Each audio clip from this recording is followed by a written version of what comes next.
tailor are one of our favourite sport fish, and you can catch them in so many places, the estuaries, the bays, off the rocks, but for many of us, we love catching them in the surf. In the Savo, I've hooked up with a really good mate of mine, Cliff Andreasen. He's a gun beach tailor angler. So grab a rod, jump on board, let's go and explore the beach. I always look around for some shallow water with a bank or a bommy out in the water and drains either side and a drain in front of it. The tailor won't come into an area where they'll have no escape route. So they'll feed over a bank, though, in very shallow water, and especially at night time you can get them in ankle deep or knee deep water. It's very easy to find those deeper water spots that you're going to chase your tailor in.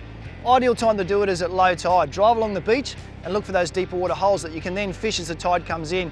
If you don't have that opportunity, get in there in the high tide areas and sit up high in the dunes and just simply look for where the waves are breaking and where they aren't. If you can find some of those cleaner water deep areas, that's where you want to be fishing. Yeah, the tailor migration, they start with the smaller fish in the summer moving around, and then as we come into winter with the cooler waters, we get the larger fish follow through. And we're waiting for the bigger fish now to cruise up the beach for us. Although I bait fish a lot for my tailor in the surf, another very effective way of catching them that is mobile and lets you cover a lot of water is to spin with metals. To do it, pick yourself a rod, fairly sturdy spin rod around 9 to 12 foot, 8 to 15 kilos, match it up with a 6 to 8 thousand size threadline reel, 20 pound braid, 40 pound leader, a mixture of metals in that 50 to 90 gram range, and you are equipped to go spinning for tailor in the surf. It's an afternoon rising tide, great time to spin for a tailor. Good old 55 gram slug, a few teeth marks, so something's liked it previously.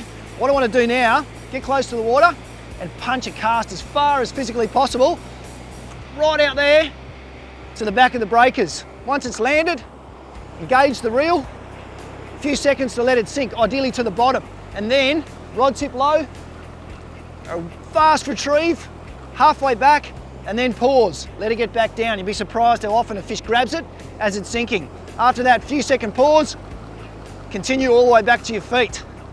If there's no fish on that, keep working the gutter. It's a great way to explore a gutter. If there's no fish in that gutter, move on to the next one. It's a wonderful mobile approach and very effective.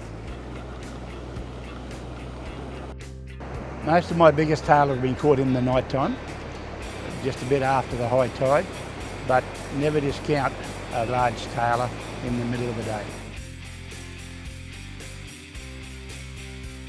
If you want to pick yourself a bait fishing outfit for hitting the beach, look for a 12 foot plus surf rod in that 8 to 15 kilo range. Rig it with an Alvey sidecast reel, one of the most durable beach fishing reels you'll ever find. Load it with 20 pound monofilament line, and then you've got an option of several rigs. The one I'm using at the moment, beneath the monofilament, we've got a swivel to stop line twist in the surf, a 50, 60 centimetre trace, 40 to 50 pound monofilament, running sinker down to a Lumo bead, and then a 3 gang hook rig and the pilchard. Fishing a relatively lightly weighted pilchard on gang hooks is a great way to chase tailor in so many situations. I learned how to catch them like this when fishing off the rocks, but there's plenty to be caught in the surf. Simply cast that pilchard to the far end of your gutter, engage, take up your slack, let it sit there for a while and drift around in the current, and then you can either choose to let it sit there or, and a lot of times this is exactly what I love to do, just slowly retrieve it ever so carefully back to the shore, pausing it every 5 to 10 metres. What you'll often find is that fish looking for something moving, they'll hone in on this. You'll get a few bumps of the rod and then a load up of weight, and that's what you need to wait for before you strike and set the hook. It's a wonderful way to explore a gutter. I always use bonito now as my favourite bait, but don't discount using gar, and you must always carry some pillies because sometimes they'll only bite with pilchards. A technique which so many mates of mine use when they're chasing tailor on the beach is to anchor in position a bait. Whenever you're fishing for tailor, they love fish baits, whether it's a stripper bonito, striped tuna, a gar or a pilchard. Those are prime baits for tailor. The rig we're using at the moment, 20 pound mono, and we've got a swivel up the top, 50 pound down to a solid sinker, one that's going to hold the bait in position in the gutter. Then another swivel and down to either a wire 2-hook rig or a gang hook rig that you can rig your pilchard or gar on, or like this, 2 hooks, little stripper bonito. What I want to do is put this into prime position in the gutter and then either sit and hold onto that rod or put it in the rod holder, quietly sit and wait for someone to come and munch on it.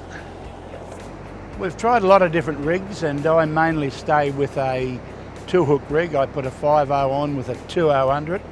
The 2.0 under's there to catch any of the smaller species of fish that might be around, but it will still hold a big tailor. Why do I love tailor fishing the beach? Sometimes it's a chance just to get away from work, catch up with some really good mates, get your feet wet while you're soaking a bait, and sometimes you get the chance to play with an awesome sports fish and get to hold them for a minute or two.